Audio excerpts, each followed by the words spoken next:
الحمد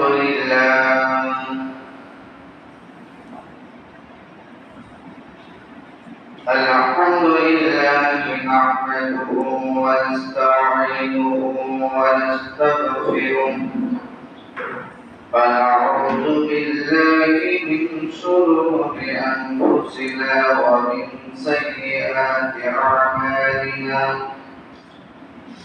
من يهده الله فلا مضل له ومن يضلله فلا هادي له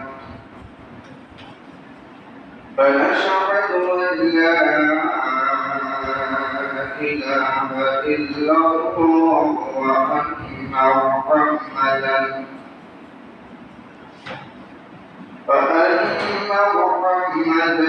عبده ورسوله أرسله بالحق بشيرا ونذيرا وداعيا إلى الله بإذنه وسراجا منيرا أما بعد فقد قال الله تعالى في كلامه المجيد وفرقانه الحميد أعوذ بالله من الشيطان الرجيم بسم الله الرحمن الرحيم يا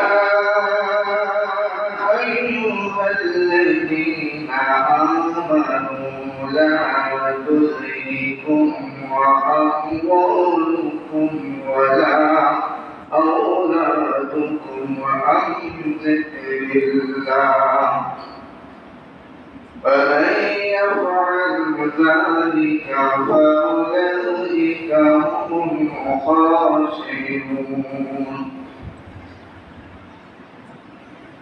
وأنفقوا مما رزقناكم من قبل أن يأتي أحدكم الموت ويقول ربي لولا أخرتني إلى أجل قريب وأصدق وأكن من الصالحين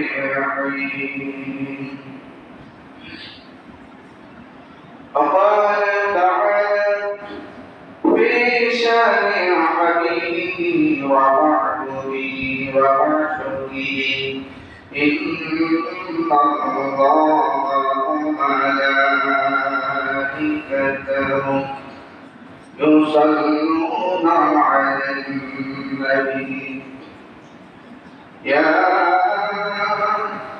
أيها الذين آمنوا صلوا عليه وسلموا تسليما صلى الله على محمد صلى الله عليه وسلم صلى الله على محمد صلى الله عليه وسلم فمحمدنا هو سيدنا فالعز لنا لعبادته صلى الله على محمد صلى الله عليه وسلم صلى الله على محمد صلى الله عليه وسلم যার জন্য কালো ইমান সে তো সোনার মদিনায় স্বপ্ন যোগে হবে দেখা যদি হতো দেওয়ানা সাল্লাল্লাহু আলা মুহাম্মদ সাল্লাল্লাহু আলাইহি ওয়াসাল্লাম সাল্লাল্লাহু আলা মুহাম্মদ সাল্লাল্লাহু আলাইহি ওয়াসাল্লাম আশিক খলিফার বদরুদ المعشوق سے مدینہ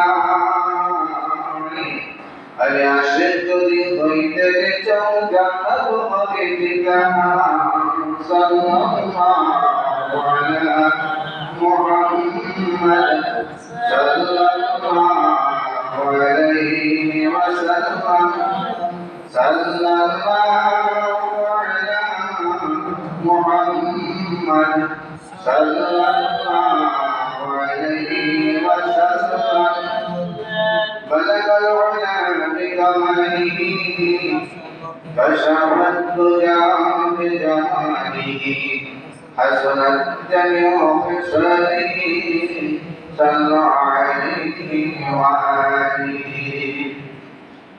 আমেনা বাইর কোলে নূর বিওইতে দোলে খোদার মুর্শে দান করে ইয়া মুহাম্মদ মুস্তাফা বালাগাল উলা বিকামালিহি কাশাফাত দুজা বিজামালিহি হাসানাত জামিউ ফিসালিহি সাল্লাল্লাহু আলাইহি ওয়া আলিহি لا إله إلا الله لا إله إلا الله لا إله إلا الله محمد رسول الله الحمد لله আল্লাহ রাব্বুল আলামিনের দরবারে অসংখ্য অগণিত শুকরিয়া আদায় করি যিনি আমাদেরকে পবিত্র জুমা নামাজ আদায় করিবার উদ্দেশ্যে মহান আল্লাহ রাব্বুল আলামিনের ঘরে আসার মতো বসার মতো তৌফিক দান করেছেন। এজন্য আমরা সকলে শুকরিয়া আদায় করি আলহামদুলিল্লাহ। সাথে সাথে আল্লাহ পাকের প্যারা হাবিব দো জাহানের বাদশা নবী কামলি ওয়ালা নবী উম্মতের দরুদি নবী হুজুর পাক সাল্লাল্লাহু আলাইহি ওয়াসাল্লামের উম্মত হিসেবে রাসূল পাক সাল্লাল্লাহু আলাইহি ওয়াসাল্লামের উপর আমরা দুরূদ শরীফ পাঠ করতে পেরেছি। এজন্য আল্লাহ পাকের দরবারে শুকরিয়া আদায় করি আলহামদুলিল্লাহ। আল্লাহ পাক রব্বুল আলামিন আমাদেরকে দুনিয়ার সমস্ত প্রকার ফিতনা ফাসাদ বালা মুসিবত রোগ শোক থেকে হেফাজত করে যে আল্লাহ রাব্বুল আলামিন আমাদেরকে আজকে জুমার নামাজে মসজিদে পর্যন্ত পৌঁছে দিয়েছেন, সেই মহান রব্বুল আলামিনের দরবারে আমরা সকলে আরো একবার শুকরিয়া আদায় করি আলহামদুলিল্লাহ। নেক কাজ সকলেই করতে পারে। নেক কাজ ওই ব্যক্তি করতে পারে যাকে আল্লাহ, যার উপর আল্লাহ তাআলা রহমত নাযিল করেছেন, যাকে আল্লাহ ভালোবাসেন, যিনি আল্লাহকে ভালোবাসেন তিনি নেক কাজ করতে পারে। বলুন সুবহানাল্লাহ। নেক কাজ করার জন্য দুইটি যোগ্যতা থাকতে হবে। একটা যোগ্যতা হচ্ছে আল্লাহ তাআলা ভালোবাসা থাকতে হবে তার উপরে, আল্লাহর দয়া মায়া মহব্বত থাকতে হবে বান্দার উপর। বলুন সুবহানাল্লাহ। আর দ্বিতীয় নম্বর যোগ্যতা হচ্ছে যার প্রতি আল্লাহ রহমত দয়া মায়া মহব্বত করবে তিনিও আল্লাহ তাআলাকে ভালোবাসেন। বলুন সুবহানাল্লাহ। এই দুইটা যোগ্যতা যাদের মধ্যে থাকবে তারাই ন্যায় কাজ করতে পারবে। বলুন সুবহানাল্লাহ। গত জুমায় বলা হয়েছিল যে হকুল্লাহ, আল্লাহর হক, এটা আমাদেরকে আদায় করতেই হবে, ঠিক কিনা? আল্লাহ তাআলা আমাদেরকে সৃষ্টি করেছে, আর এই আল্লাহ পাকের হক আদায় করিবার জন্য আমাদেরকে দুনিয়াতে এই হায়াতি জিন্দেগি যতদিন আমরা বেঁচে থাকি আমাদের চেষ্টা সাধনা শর্ত অনুযায়ী আল্লাহ তাআলা এই হক এটা বান্দা হিসেবে আমাদের আদায় করা ফরজ। সুবহানাল্লাহ। এই হক আদায় করার ব্যাপারে কিছু বাধা বিঘ্ন আছে, অর্থাৎ আল্লাহ তাআলা থেকে বান্দাকে ফিরিয়ে রাখার কিছু বাধা বিঘ্ন আছে। দেখা যায় অনেক মানুষ আল্লাহর ইবাদত বন্দেগী করে, আবার অনেক মানুষ যারা আল্লাহর ইবাদত বন্দেগী করে না, ঠিক কিনা? কিছু লোক আল্লাহর ইবাদত করে আর কিছু লোক আল্লাহর ইবাদত বন্দেগী ঠিক মতো করে না। এর পিছনে কারণ কোথায়? কারণ তো অবশ্যই আছে।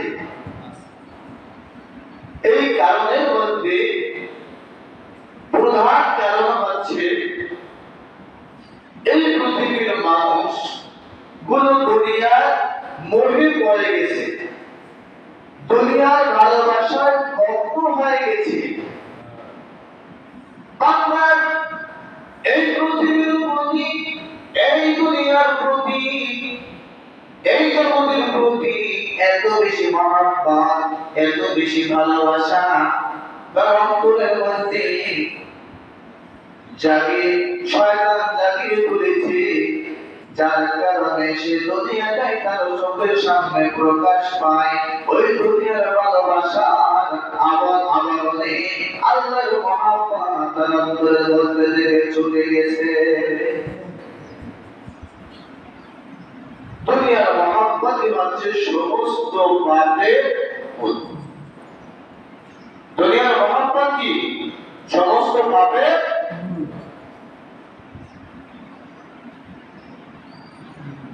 এই জন্য আল্লাহ পাক রব্বুল আলামিন সূরা মুনাফিকুনের মধ্যে আল্লাহ বলেন, ইয়া আইয়ুহাল্লাযীনা আমানু লা তুলহিকুম আমওয়ালুকুম ওয়ালা আওলাদুকুম আন যিকরিল্লাহ ومن يفعل ذلك فأولئك هم الخاسرون.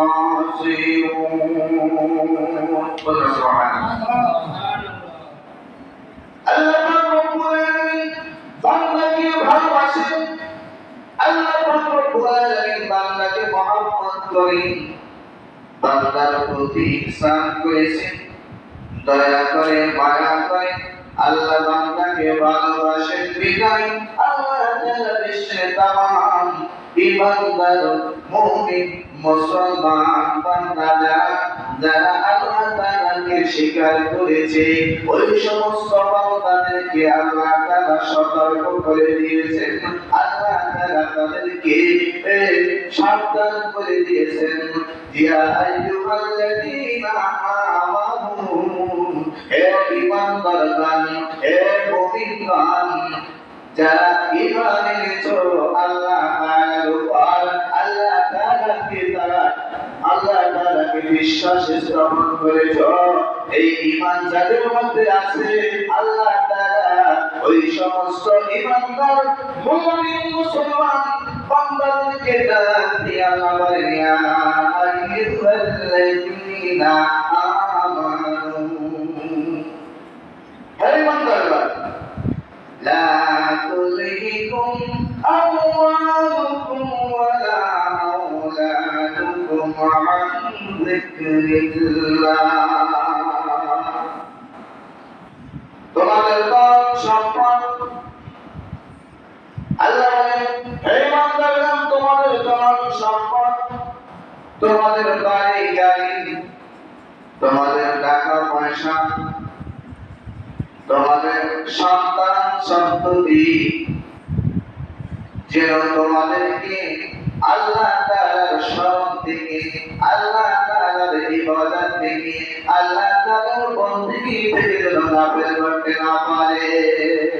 আল্লাহ সুবহানাল্লাহ কি বলছে আল্লাহ কি বলছে আল্লাহ আল্লাহ রাব্বুল আলামিন বলেন পৃথিবীর মানুষ যারা আমাকে ভালোবাসো যারা আমার প্রতি মানেছো তোমরা জেনে রাখো দুনিয়ার মহব্বত হচ্ছে গুনাহের সবচেয়ে প্রধান কারণ। দুনিয়ার মহব্বত কি হচ্ছে গুনাহের মূল। ওয়াল্লাহি তোমরা যেই দুনিয়ার মোহে পড়ে যেই দুনিয়ার সম্পদের পিছনে পড়ে গাড়ি বাড়ির পিছনে পড়ে দুনিয়ার মোহে পড়ে দুনিয়ার অর্থলিকার মোহে পড়ে দুনিয়ার তোমার সন্তান সন্ততির মোহে পড়ে তোমরা যেন আল্লাহ তাআলাকে ভুলে না যাও।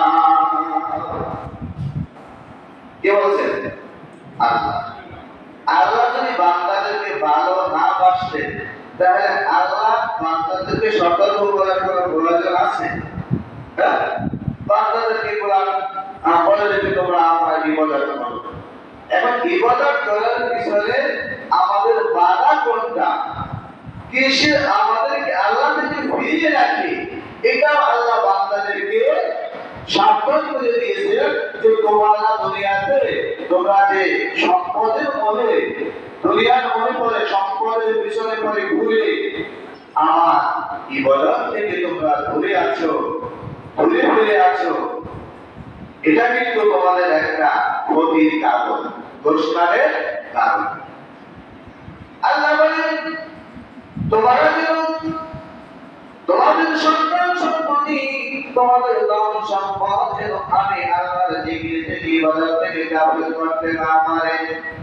এরপরে আমার আল্লাহ বলেন যদি এই কারণে দুনিয়ার মোহে পড়ে দুনিয়ার সম্পদের পিছনে পড়িয়া দুনিয়ার টাকা পয়সা ধন সম্পদের জন্য যদি তোমরা আল্লাহ তাআলার ইবাদত বندگی থেকে দূরে সরিয়া যাও তোমাদের সন্তানের ভালোবাসার কারণে সন্তানের মহব্বত করার কারণে সন্তানকে তুমি গাড়ি বাড়ি বানিয়ে দিবে সুখ শান্তি করে তুমি তাকে অনেক বড় করে তুলবে, এই মনে পড়ে আল্লাহর ইবাদত থেকে যদি তুমি দূরে সরিয়া যাও আল্লাহর স্মরণ থেকে তুমি যদি গাফিল হয়ে যাও তবে শুনে রাখো আল্লাহ ফাআলিকা ফাউলাইকা হুমুল মুখাসিরুন, তবে তোমরা ক্ষতিগ্রস্ত হয়ে যাবে,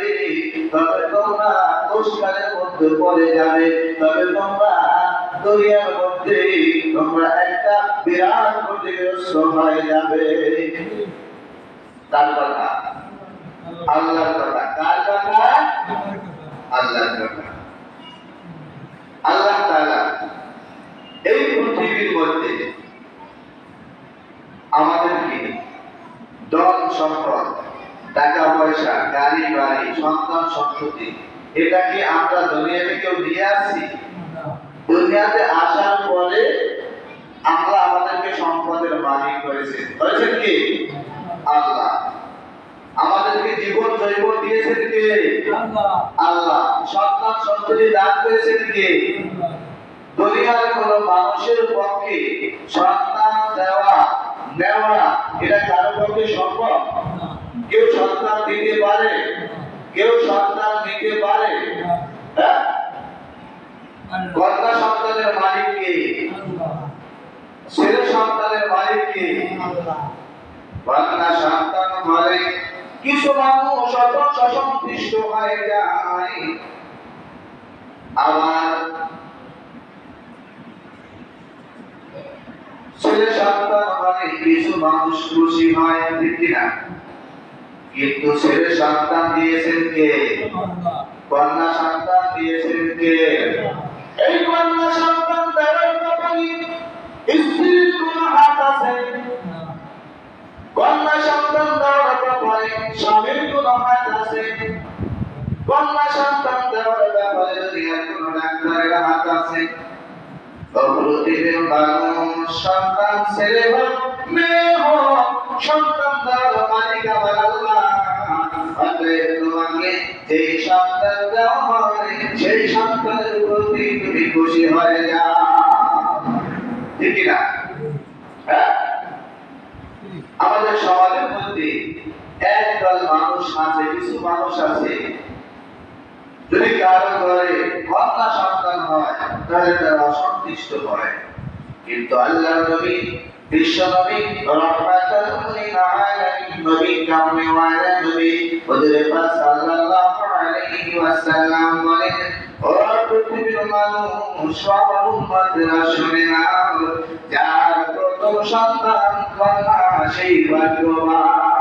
আল্লাহ সুবহানাহু, যার প্রথম সন্তান কন্যা সে কি ভাগ্যবান। আল্লাহ সুবহানাহু, আল্লাহ বলেন যার একটা কন্যা সন্তান দুনিয়ার মধ্যে আছে তার একটা জান্নাত দুনিয়ায়। আল্লাহ সুবহানাহু, ওই কন্যা সন্তানটাকে যদি সে লালন পালন করিয়া সুশিক্ষায় শিক্ষিত করিয়া একটি ভালো পাত্রে হস্তান্তর করে বিবাহ দিতে পারে, ওই বাবার জন্য আল্লাহ তাআলা একটা স্পেশাল জান্নাত বরাদ্দ করে রেখেছে। বলুন সুবহানাল্লাহ। যার দুইটা কন্যা সন্তান সে যদি সেভাবে লালন পালন করে সুপাত্রের সাথে পাত্রের বিবাহ বন্ধনে আবদ্ধ করে দিতে পারে, তার জন্য দুইটা জান্নাত বরাদ্দ আল্লাহর দরবারে। বলুন সুবহানাল্লাহ। যার তিনটা সন্তান কন্যা তিনটা জান্নাত জন্য বরাদ্দ। বলুন সুবহানাল্লাহ। এর চেয়ে বড় সম্পদ কি হতে পারে? বলুন সুবহানাল্লাহ। আল্লাহ পাক রব্বুল আলামিন এই পৃথিবীর মধ্যে অসংখ্য অগণিত নারী পুরুষ আছে যারা আপনার আমার মতো বিবাহ বন্ধনে আবদ্ধ হয়েছে, কিন্তু আল্লাহ তাআলা তাদেরকে সন্তান দেয় না। আছে না? আছে। তারা আপনার আমার মতো বিবাহ বন্ধনে আবদ্ধ হয়েছে, আপনি আমি যেভাবে সন্তান নেওয়ার জন্য ভূমিকা পালন করি তারাও সেভাবে ভূমিকা পালন করি, কিন্তু আল্লাহ বলেন, ও পৃথিবীর মানুষ জেনে রাখো, আমি আল্লাহ যাকে ইচ্ছা সন্তান দেই, যাকে ইচ্ছা সন্তান দেই না। সন্তান দেওয়ার মালিক হচ্ছি আমি আল্লাহ। আল্লাহ সুবহানাল্লাহ। আল্লাহ তুমি কাউরে দিলা 10টা সন্তান, জায়গা জমি নাই। আল্লাহ কাউরে দিলা 10টি সন্তান, জায়গা জমি নাই। কাউকে দিলা কোটিপতি, কাউকে দিলা কোটি টাকা, একটি সন্তান নাই। কোটি কোটি টাকার মালিক কিন্তু একটা সন্তানের মালিক না। সন্তানের জন্য কত না চেষ্টা করে দিচ্ছে, কত না সাধনা করেছে, কিন্তু আল্লাহ বলেন, ও পৃথিবীর মানুষ সন্তানের মালিক হচ্ছি আমি আল্লাহ। আল্লাহ সুবহানাল্লাহ। সন্তানের মালিক কে? আল্লাহ। জায়গা জমি ধন সম্পত্তি দিলা বেশি করে, মরার পরে কান্দি করে কে নিবি কবরে। জায়গা জমি ধন সম্পত্তি কোনো অভাব নাই, কিন্তু মরার পরে কে কবরে দিবে? কবরে খাট কাঁধে দেওয়ার মতো একটা সন্তান আল্লাহ দেয় না।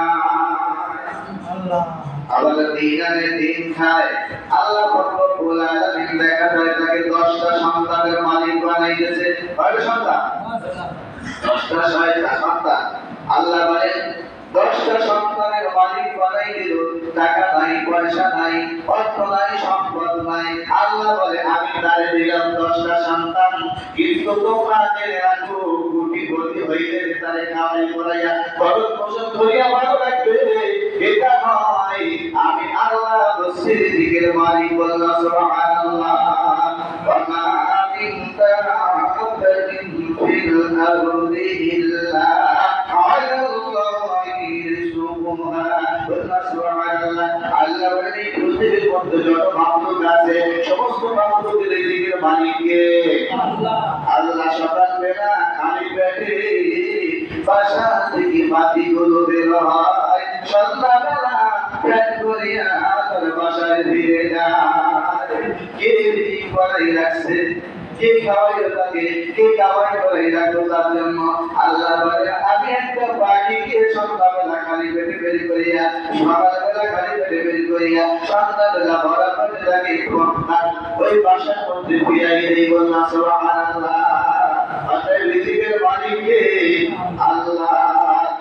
নদীর পার ভাঙ্গিও বলে এই তো আল্লাহ খেলা, নদীর পার ভাঙ্গিও পার করে এই তো আল্লাহ খেলা। কার খেলা? নদীর পার খেলা নাই, নদীর পার ভাঙ্গিও পার করে এই তো আল্লাহ খেলা। সকাল বেলা তোদের করি প্রতিদিন সন্ধ্যা বেলা। আল্লাহ কাউকে রাখে দশতলায়, আবার কাউকে রাখে গাছতলায়। আল্লাহ কাউকে রাখে খাবে পানিতে, কাউকে রাখে হাসপাতালে। হাসপাতালে আছে না মানুষ? হাসপাতালে আছে না মানুষ? লক্ষ লক্ষ মানুষ হাসপাতালের বেডে শুয়ে আছে, কিন্তু আবার কত মানুষ 10তলায় শুয়ে আছে, কত মানুষ গাছতলায় শুয়ে থাকে, কত মানুষ দেখা যায় ওই বিশাল 10তলা বিল্ডিংয়ের মালিক রাত্রবেলা যখন 12টা সময় বাসায় উঠে, ওঠার পরে এরপরে যখন বাসায় ফিরে জাতি মাছের পোশাক আছে, সব কিছু আছে, নরম বিছানা, আরামের বিছানা। যখন ঘুমাইতে যায় ঘুম আসে না, ঠিক না? ওই লোকটা যখন 10তলার মধ্যে উঠতে যায়, দেখায় তার ওই 10তলা ছাদের নিচে ফ্লোরের মধ্যে একটা গরিব মানুষ শুয়ে আছে। কি মানুষ শুয়ে আছে? গরিব মানুষ শুয়ে আছে। সে একটা পাতলা একটা খাতা, এই খাতা পুরোটি সে সুন্দর করে নাক দিয়ে ঘুমাই যাইতেছে। আর এই 10তলার মালিক, আল্লাহ তাকে 10তলার মালিক বানাইল। ওই 10তলার মালিক উঠিয়া ঘুমের ট্যাবলেট খেয়ে ঘুমায়, কিন্তু তার প্রথম ঘুমের মধ্যে কোনো তৃপ্তি আসে না। তৃপ্তির মালিককে, শান্তি দেওয়ার মালিককে, অপ্রতিমের মানুষ। ওই 10তলা বিল্ডিংয়ের মালিক প্রতিদিন ওঠার সময় তাকে ওই লোকটা রাত্রে ঘুমাইতেছে, আবার সকালবেলা দেখি ওই লোকটা সুন্দরভাবে ঘুমিয়ে আছে। এই লোকটা কিছুদিন দেখার পরে তার মধ্যে একটা ইচ্ছা লাগছে, সেই গরিব মানুষটা এই ঘরের মধ্যে ঘুমাই আছে, পাতলা একটা খাতা দেয়া, তবে বুঝি খাতার মধ্যে কোনো একটা কিছু আছে। এই খাতার মধ্যে মনে হয় কোনো কিছু আছে। এবার ওই লোকটা, ওই গরিব লোকটাকে বলতেছে ভাই কি তোমার এই খাতাটা আমাকে দিবা? না না দিব না। দাও, তোমার এই খাতাটা আমাকে দাও, তোমাকে 50,000 টাকা দেওয়া হবে। কত টাকা? 50,000 টাকা তোমাকে একটা খাতার বিনিময়ে দেওয়া হবে। ওই খাতাটা আমাকে দাও, আমি এত আরামের বিছানায় ঘুমাই, আমার ঘুম হয় না। এই খাতাটা আমাকে দাও। অনেক জোরাজুরি করার পরে ওই ব্যক্তি টাকা দিয়ে খাতাটা বিক্রি করলো। টাকাটা যখন এই গরিবটা লোক দেখলো, এরপরে টাকা নিয়ে তিনি চলে গেল। এবার গরিব লোকটা ওই টাকাটা তার পাশে রাখে রাত্রিবেলা যখন ঘুমাইছে, কিছুক্ষণ ঘুমায় আর হঠাৎ করে বাজার হয়, সজাগ করে দেখি টাকা আছে কি নাই, আবার ঘুমায় আবার সজাগ হয় টাকা আছে কি নাই, এভাবে বারবার তার ঘুমের ব্যাঘাত শুরু হয়ে গেছে। একদিন নাই, দুই দিন নাই, তিন দিন যখন এবার তার ব্যাঘাত শুরু হয়ে গেছে, ততদিন হয় ওদের লোকটাকে ডাক দিয়ে বলতেছে, ভাইটা ভাই কি হয়েছে, তোমার কোনো সমস্যা? ভাই হ্যাঁ সমস্যা। ভাই আপনার টাকা আপনি নিন, আমার খাতাটা আমাকে ফিরিয়ে দিন, আমার টাকা লাগবে না, পয়সা লাগবে না, আমার খাতায় আমার জন্য যথেষ্ট। আল্লাহ সুবহানাল্লাহ। এই যে বন্ধুরা, এই প্রতিদিনের মধ্যে শান্তির মালিক হচ্ছে আমার আল্লাহ। আল্লাহ তাকে শান্তি দেয়, সে পরিবারের মধ্যে শান্তিতে থাকতে পারে। আর আল্লাহ যদি শান্তি না দেয়, ইশতলা বিল্ডিং হলেও আরামের বিছানা হলেও তার শান্তি খুঁজে পাওয়া যায় না। শান্তির মালিক কে? আল্লাহ। অতএব আল্লাহ যাকে সন্তান দিবে তিনি তো সন্তানের মালিক হবে। তাহলে এই সন্তান আমার আল্লাহ দিল, সন্তানের মালিক কে? সবাই বলে সন্তানের মালিক কে? এই পৃথিবীর ধন সম্পদ টাকা পয়সা গাড়ি বাড়ি আমরা যারা কামাই করছি, সে যতটুকু সম্পদের মালিক আল্লাহ আমাদেরকে বানাইছে, এই সম্পদের মালিক কে? আল্লাহ যদি না দিত আমরা সম্পদের মালিক হইতে পারতাম? তাহলে আল্লাহর দেওয়া সম্পদ তুমি ভোগ করিয়া, আল্লাহর দেওয়া সন্তান দুনিয়ার মধ্যে আল্লাহ তোমাকে ভালোবেসে সন্তান দিল, এই সন্তানের কারণে এই ধন সম্পদের কারণে যদি তুমি আল্লাহর শরণ থেকে গাফিল হও, আল্লাহর ইবাদত থেকে গাফিল হয়ে যাও, আমার আল্লাহ বলেন ইরজি ভাগ্যবানা, ইরজি পুরাতপলানা, ইরজি দুর্ভাগ্যওয়ালা মানুষ এই পৃথিবীর মধ্যে থাকতে পারে না।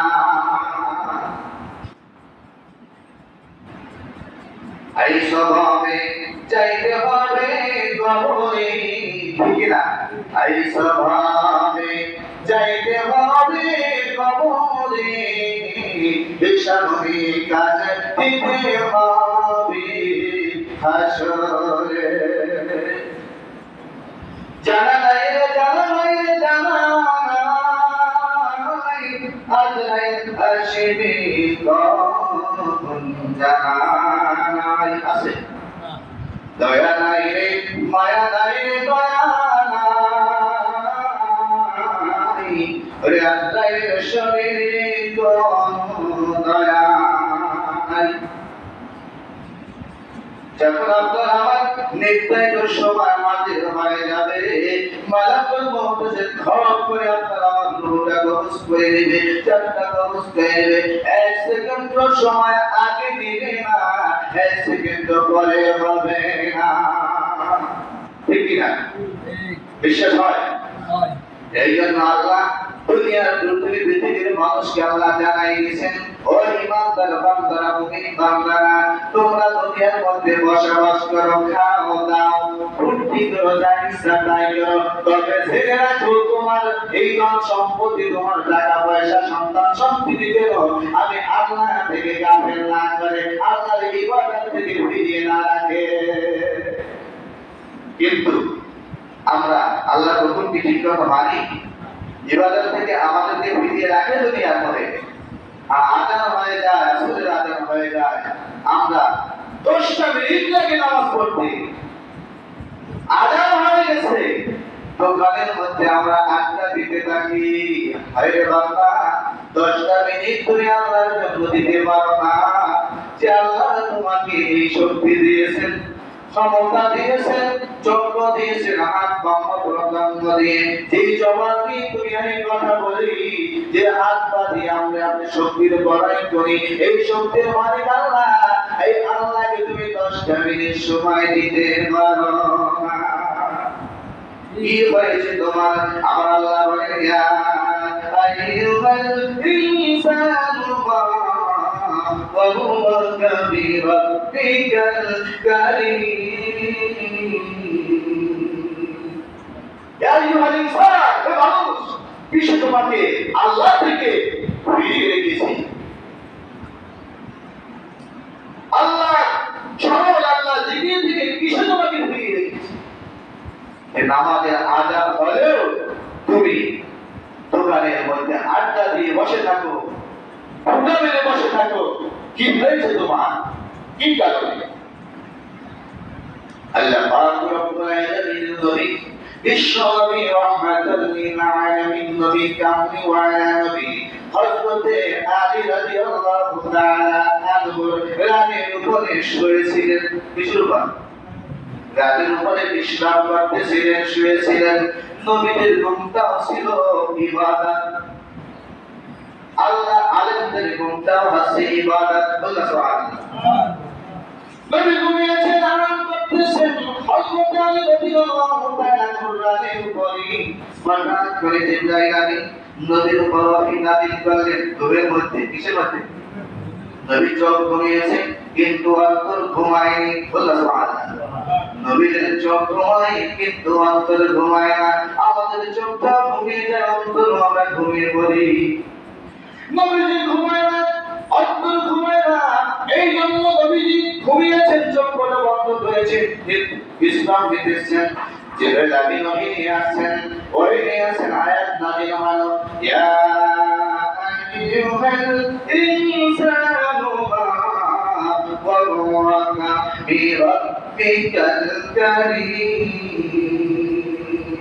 এই আয়াতটা যখন আমার নবীর উপর নাযিল হয়, হযরত আলী রাদিয়াল্লাহু তাআলা বলেন, আমার মনে হয়েছে যে আমার রানের উপরে একটা পাহাড় বসন পরিমাণ ওজন উঠে গেছে। বলনা সুবহানাল্লাহ। কোরআনের এত পাওয়া ওজন, একটা আয়াত নাযিল হয়েছে, মনে হয় আমার রাত ভেসে যাচ্ছে। বলনা সুবহানাল্লাহ। নবীজি শুয়ে আছে, নবীর সাথে বেয়াদবি না হয় এই জন্য হযরত আলী রাদিয়াল্লাহু তাআলা নড়াচড়া করলেন না। বলনা সুবহানাল্লাহ। নবীজি ঘুমিয়ে আছেন, আসরের নামাজের সময় হয়েছে। নবী শুয়ে আছেন, হযরত আলী রাদিয়াল্লাহু তাআলা ঘুম থেকে জাগালেন না, কারণ নবীর সাথে বেয়াদবি হবে। আসরের নামাজের অন্ত শেষ হয়ে যাচ্ছে, সূর্য ডুবে গেছে। সূর্য কি হয়েছে? সূর্য ডুবে গেছে। হযরত আলী রাদিয়াল্লাহু তাআলা আসরের নামাজ আদায় করতে পারেন না। কিসের নামাজ? হযরত আলী রাদিয়াল্লাহু তাআলা আসরের নামাজ আদায় করতে পারলেন না। নবী শুয়ে আছে, এখন নবীকে উঠাইলে নবীজি বাঁচায়, ওদিকে নামাজ না পড়লে আল্লাহ অসন্তুষ্ট হতে পারে। এই জন্য হযরত আলী চুপ করে রইলেন। ব্যথায় অন্তর কান্নায় নরম হয়ে গেছে, অন্তর চোখ থেকে পানি টপ করে পড়তে শুরু হয়েছে। বলনা সুবহানাল্লাহ। এদিকে নবী শুয়ে আছে, এদিকে আসরের সময় শেষ, সূর্য ডুবে গেছে। হযরত আলী আসরের নামাজ না পড়তে কারণে তার চোখের মধ্য থেকে পানি টপ টপ করে যখন ওই নবীর শরীরের উপরে তার চেহারা মোবারকের মধ্যে পড়ল, সাথে সাথে নবীজি শাহাদাত হয়ে গেলেন। বলনা সুবহানাল্লাহ।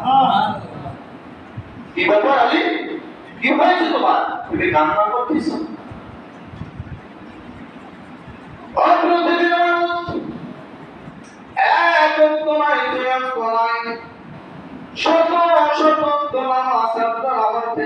শেষ হয়ে গেল, গাঁজা হয়ে গেল, ইচ্ছা করে শেষ করে দিলাম, অলসতা করে শেষ করে দিলাম। একদিনকে আমাদের জন্য আপনার মনে কোনো কষ্ট হয়েছে? ব্যাপারে কিছু আমি নবী শুয়ে আছে, নামাজ পড়তে পারে না, সত্যি বাড়িতে পাইছি। কথা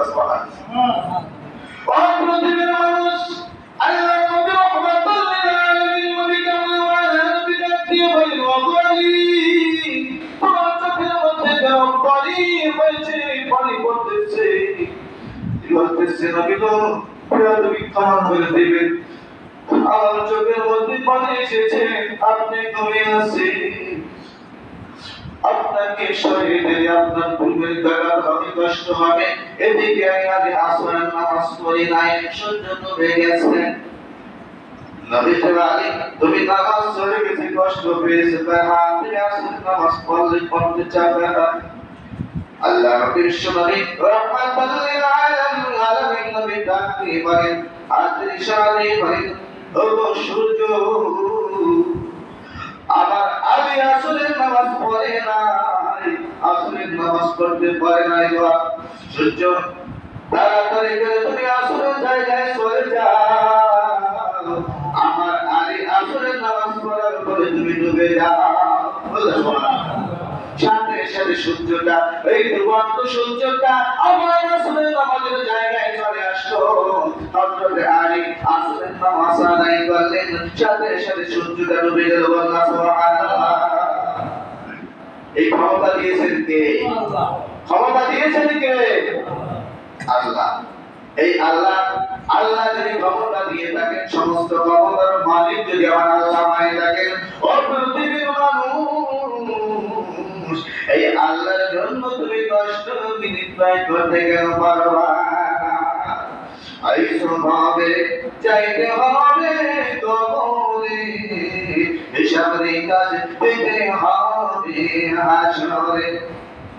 আল্লাহ রাব্বুল আলামিন কালামে পাকের মধ্যে সূরা মুনাফিকের মধ্যে মুনাফিকুদের মধ্যে আল্লাহ বলেন ওয়া আনফিকু মিম্মা রাযাকনাকুম মিন ক্বাবলি আইয়াতিয়া আহাদাকুমুল মাউত ফায়াকুলু রাব্বি লাওলা أخرتني إلى أجل قريب فأصدق وأكن من الصالحين ولن يؤخر الله نفسا إذا جاء أجلها والله خبير بما تعملون.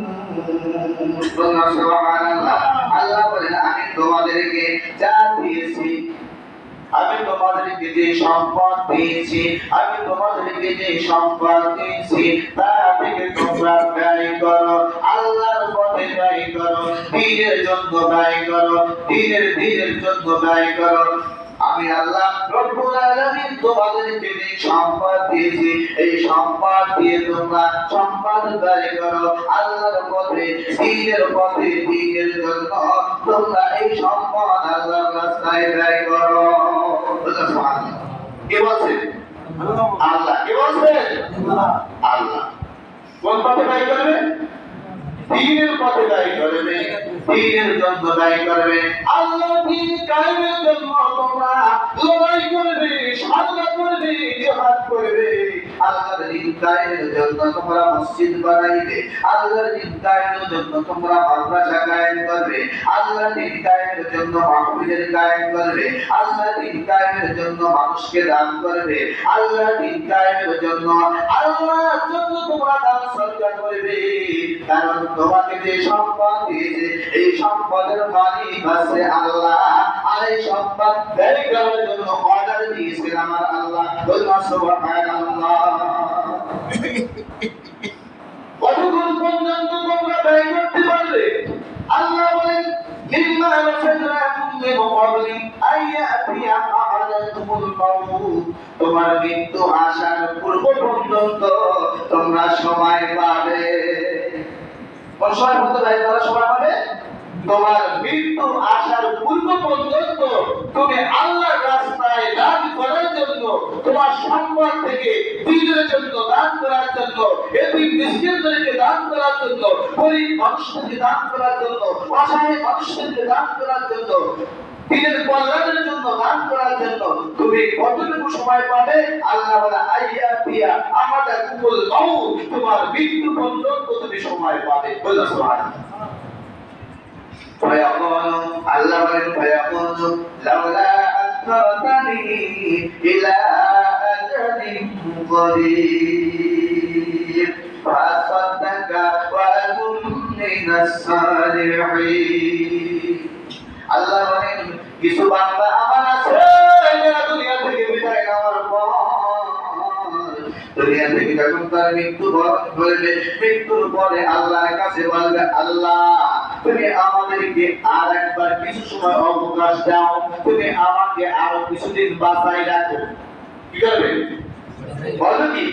আল্লাহ কোরআনের মধ্যে বান্দাকে জানাই দিয়েছে যে মৃত্যুর পরে মৃত্যুর সময় আসবে, তখন কিছু লোক বলবে, আল্লাহ তুমি আমাদেরকে আরো কিছু সময় অবকাশ দাও, আরো কিছু সময় আমাদেরকে বাঁচাই রাখো, আমরা নাম সৎকার করে একটা সৎ কর্মসূচির অন্তর্ভুক্ত হয়ে যাব।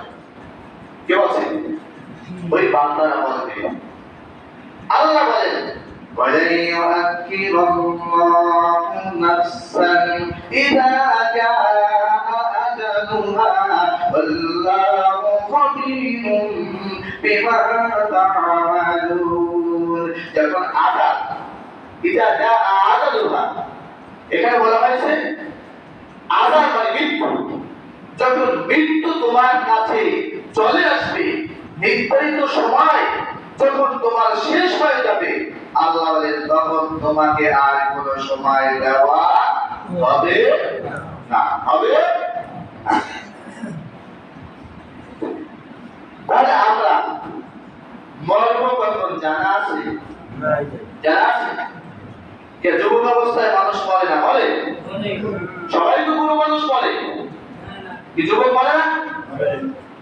যুবক মরে, বৃদ্ধ মরে, শিশুরা মরে না? শিশুরাও মরে। সবাই যদি মরে, মরার কোনো সময় নাই? আছে? মরার সময় আছে? আসার একটা সময় আছে, আছে না? আসার একটা সময় আছে। আগে আছে কিনা? দাদা, তারপর ছেলে, তারপর নাতি, তারপর পুতি।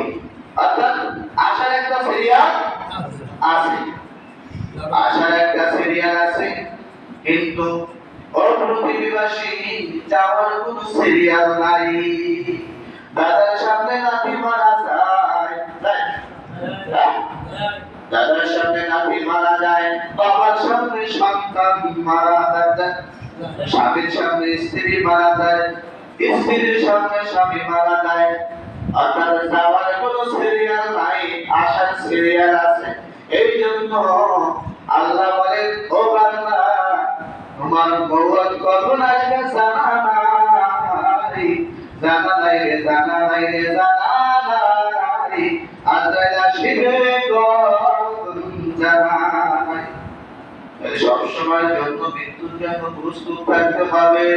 বান্দা আসরের আযান দিয়েছে, মাগরিবের আযান দিয়েছে, তুমি দোকানের মধ্যে আড্ডা দিতেছো, ও যুবক দোকানের মধ্যে তুমি আড্ডা দিতেছো, রাস্তার মধ্যে তুমি আড্ডা দিতেছো, আল্লাহ তোমাকে ডাক দিয়েছে 10টা মিনিটের জন্য তুমি মসজিদে চলে আসো, 10টা মিনিট নামাজ পড়ে আবার তুমি যাও, তুমি জমিনের মধ্যে যা ইচ্ছা করো, কিন্তু এই 10টা মিনিটের জন্য তুমি মসজিদে চলে আসে আল্লাহর হুকুম পালন করো, দেখবা এর মধ্যে একটা বিশাল শান্তি আছে।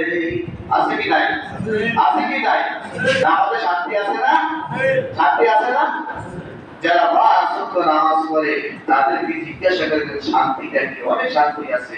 ফজরের নামাজে যারা হাজির হয়ে যায়, ফজরের নামাজ জামাতে যারা হাজির হয়ে যায়, তাদের চেহারার মধ্যে একটা নূর চমকাতে থাকে। বলুন সুবহানাল্লাহ। আমরা ফজরের সময় ঘুমিয়ে থাকি, ফজরের সময় ঘুমিয়ে থাকলাম নামাজ পড়া করে, যোহরের সময় যদি আপনার আমার মাইকের মধ্যে এলান হয় যে আব্দুল রহিম, আব্দুল সলিল, আব্দুল জব্বার দুনিয়া থেকে বিদায় নিয়েছেন, তাহলে অবস্থাটা কি হবে? অবস্থা কি হবে? তুমি তো বেনামাজি, ফজরের নামাজ পড়ো না, এই অবস্থা যদি মৃত্যু হয় আল্লাহর দরবারে কি জবাব দেবে? এই জন্য ভাইরা সব সময়ের জন্য মৃত্যুর জন্য প্রস্তুতি নিতে হবে। মারা যাবে কি যাবে না? মারা যাবে। অর্থাৎ আমি যতই লড়াই করি, সবকিছুর মালিক কে? আমি বলছি কে? সন্তান দেওয়ার মালিক কে? সন্তান দেওয়ার মালিক কে? আমি কি? আমি তো কিছুই না ভাই, আমি তো কিছুই না, আমার তো কিছুই না, তাহলে কিসের লড়াই? কি জন্য আমি এত কথা করি? জাকারিয়া আলাইহিস সালাম, জাকারিয়া সালাম হয় বয়স ছিল 90 বছরের উপরে। কত বছর? 90 বছরের পরে একটা মানুষের যৌবন থাকে আর তার বিবি 60 বছরের উপরে বসে গেছে, বাধ্যতামূলক দুইজন পুরো হয়ে গেছে। আল্লাহর কাছে বলতেছে, আল্লাহ আল্লাহ কোরআনের মধ্যে যাকে সূরাতে বলছে ওয়া যাকারিয়া ইদনাদা রাব্বাহু রাব্বি লা তাযারনি ফারদাও ওয়া আনতা খায়রুল ওয়ারিসিন। আল্লাহ তুমি আমার কি ওয়ারিস কি অবস্থায় দুনিয়াতে বাঁচিয়ে রাখবা? আমার তো কোনো ওয়ারিস নাই। কি তাদের সন্তান সন্তান তাদের ওয়ারিস আছে? হ্যাঁ, যাকে রাসূলুল্লাহ আল্লাহর কাছে আল্লাহ আমার কি ওয়ারিস কি অবস্থায় তুমি রাখবা? আল্লাহ পাক রব্বুল আলামিন যাকে রাসূলের দোয়া কবুল করলেন। কি করলেন? দোয়া কবুল করলেন। আল্লাহ তাকে সন্তান দেবে, এই সন্তান দেওয়ার একটা সুসংবাদ তাকে দিলেন। বলুন সুবহানাল্লাহ। আল্লাহ রাব্বুল আলামিন বলেন فاستجبنا له ووهبنا له يحيى وأصلحنا له زوجه إنهم كانوا يسارعون في الخيرات ويدعوننا رغبا ورهبا وكانوا لنا خاشعين। বলেন আমি আপনি তো সবকিছুর মালিক, তাহলে আমাকে কেন ওয়ারিস অবস্থায় ওয়ারিস বিহীন অবস্থায় রাখবেন? আপনি তো সমস্ত কিছু সুরাতের মালিক নাবি। অতঃপর আমি তার প্রার্থনা শুরু করে তাকে ইয়াহিয়া দান করলাম। সুবহানাল্লাহ। কি দান করলাম? ইয়াহিয়া দান করলাম। ইয়াহিয়া রাসূলুল্লাহ নবী ছিলেন। সুবহানাল্লাহ।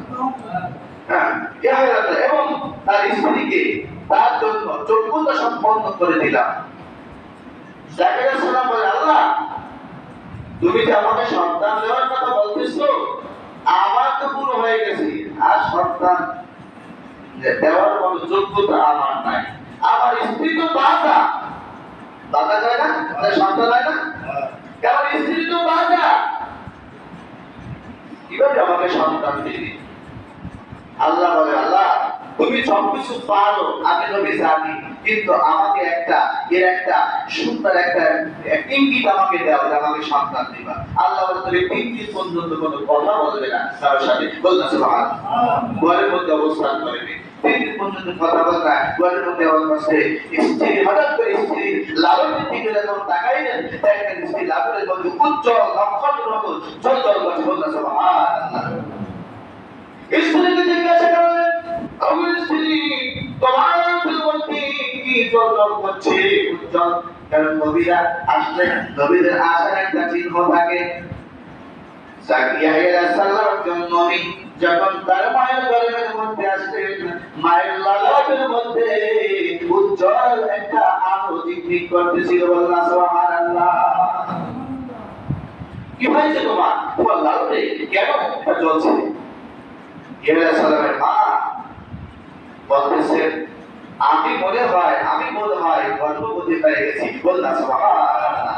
সাথে সাথে যাকারিয়া সালাম বলেন আলহামদুলিল্লাহ, সমস্ত প্রশংসা আল্লাহর জন্য। বলনা সুবহানাল্লাহ।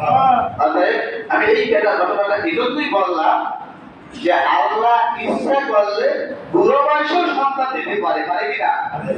আবার আল্লাহ চায় না, শত চেষ্টা করেও ওই আমেরিকা যায়, সিঙ্গাপুর যায়, বিভিন্ন জায়গায় ডাক্তার দেখায় আসে, লক্ষ লক্ষ টাকা খরচ করে, কিন্তু একটা সন্তানের বাবা হতে পারে না। সন্তানের মালিককে আল্লাহ। অতএব এই জন্য আমার আল্লাহ বলেন আমি সবকিছুর মালিক, আমি তোমাদেরকে দিয়েছি, ভালোবেসে সন্তান দিয়েছি। সন্তান হচ্ছে পৃথিবীর মানুষের সবচেয়ে শ্রেষ্ঠ সম্পদ। বলনা সুবহানাল্লাহ। অতএব এই সম্পদের মায়ায় পড়িয়া তোমরা যদি আমার দেওয়া সন্তানের মায়া পড়িয়া যদি তোমরা আমাকেই ভুলে যাও, তাহলে কি এটা বিপদ আছে? কি আছে? বিপদ আছে না? বিপদ আছে। অতএব ভাইরা সকলের কাছে আমি অনুরোধ করি আল্লাহর রাস্তায় আযান করে মসজিদে আসবেন। আযান করে মসজিদে আসবেন, 10টা মিনিট নামাজে লাগে, 10টা মিনিট নামাজ পড়ে আবার যান আপনার কাজ করে। আপনি দোকানে বসে চা খান, আড্ডা দেন, যা ইচ্ছা করেন, কিন্তু আযান করে মসজিদে আসেন। কি মারা যাবে? আল্লাহু আকবার বলে আপনি দেখেন আল্লাহ আল্লাহ তুমি কবুল করো, আল্লাহ তুমি কবুল করো তোমার মহব্বতে বান্দাদের বলে আমিন। আমিন। আল্লাহ আমাদের সকল তুমি কবুল করো।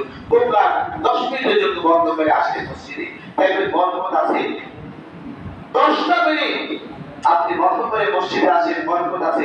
যেই ব্যক্তি দোকান বন্ধ করে এই নামাজে আসে না, এই দোকানদারের মধ্যে আসে না, দোকানদার যারা আছে এর মধ্যে কয়েকজন দোকানদার বন্ধ করে নামাজে আসে না, তারা কি বলে গেছে? তাদেরকে আল্লাহ খাওয়ায় না? তাহলে আপনি দোকানদার হয়ে কি বলবে এই দোকান আজাদ দেওয়ার পর দোকান চালান, আপনি কি বেশি অনেক কিছু হয়ে গেছে? আপনাকেও আল্লাহ খাওয়াইতেছে, তাকেও খাওয়াইতেছে, আপনিও আসেন, আপনি কিন্তু বঞ্চিত হবেন। জেনে রাখেন 1 মণ দুধ, কয় মণ? 1 মণ দুধ, এটা কি পবিত্র না?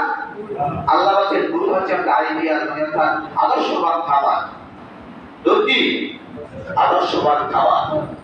এই 1 মণ দুধের মধ্যে যদি একটু চেনায় 2 ফোঁটা চেনা অথবা 2 ফোঁটা মিষ্টা মালাই দেয়, তাহলে খাওয়ার যোগ্য থাকে? খাওয়ার যোগ্যতা থাকে?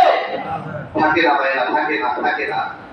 আল্লাহ বলেন ফাইদা কুদিয়াতিস সালাহ ফান্তাশিরু ফিল আরদি ওয়াবতাগু মিন ফাদলিল্লাহ। যখন তোমাদেরকে নামাজের জন্য আহ্বান করা হয়, ডাকা হয়, নামাজে আসো, নামাজ পড়ার পরে আবার জমিতে ছড়িয়ে পড়ো। নামাজের সময়টুকু ক্রয় বিক্রয় করা সম্পূর্ণ হারাম, আর তোমার হালাল ব্যবসার মধ্যে ওই সময়টুকু যে চাকরি বেচা কিনা করবা, এই হারাম বস্তুগুলো হালালের সাথে মিশ্রিত হওয়ার কারণে হারাম জিনিসগুলো হারাম হয়ে যায়, নষ্ট হয়ে যায়, অপবিত্র হয়ে যায়। এই জন্য নামাজের সময় ক্রয় বিক্রয় করা হারাম, নামাজের সময় কেনা বেচা করা হারাম, নামাজের সময় কোনো কাজ করা বৈধ নয়। আগাম হয়েছে মসজিদে চলে আসো, নামাজ পড়ো, আবার ক্রয় বিক্রয় করো, আবার কাজ করো, জমিতে ছড়িয়ে পড়ো, রিজিক তালাশ করো, এটা আল্লাহর আদেশ। আল্লাহ আমাদের সকলকে সঠিক কায়দায় জীবিকা উপার্জন করে ঈমান নিয়ে নেক আমল নিয়ে আল্লাহওয়ালা হয়ে আল্লাহর খাঁটি বান্দা হয়ে মুখলিস বান্দা হয়ে আমরা সকলে কবরে যাইতে পারি, সেই তৌফিক আল্লাহ আমাদের সকলকে দান করুন। আমিন। ওয়া আখিরু দাওয়ানা আলহামদুলিল্লাহি রাব্বিল আলামিন। আসসালামু আলাইকুম ওয়া রাহমাতুল্লাহি ওয়া বারাকাতুহু। যারা সুন্নাত পড়েন তারা কাজ করুন।